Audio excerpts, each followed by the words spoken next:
Id-Direttiva Ewropea dwar il-moviment liberu tal-persuni tgħid li f'każ li ċittadin Ewropew jiġi jaħdem Malta, issieħeb jew is-sieħba tiegħu li tkun ta' ċittadinanza ta' pajjiż barra mill-Unjoni Ewropea, l-awtoritajiet għandhom jiffaċilitaw id-dħul tagħha f'pajjiżna.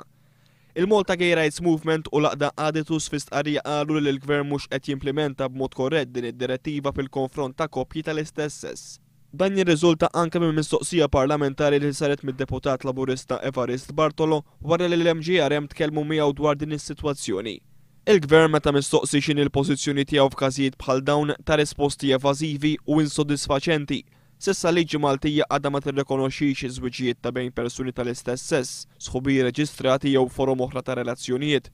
L-MGRM permezz tal-koordinatriċi Gebi Kalleja u l-Aditus permezz tal-Chairman Neil Falzon qalu li rispettivament minn x'inhi l-politika Maltija, id-direttiva hija obbligatorja fil-pajjiżi kollha.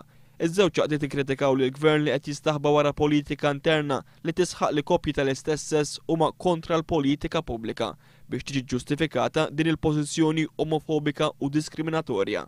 L-għaqdiet irreferew wkoll għal każijiet fejn iż-żewġ membri tal-koppja huma ċittadini Ewropej u kif jekk dawn jiġu jgħixu jaħdmu Malta jitilfu l-istatus ċivili tagħhom u drittijiet u r-responsabbiltajiet li jġib miegħu dan l-istatus.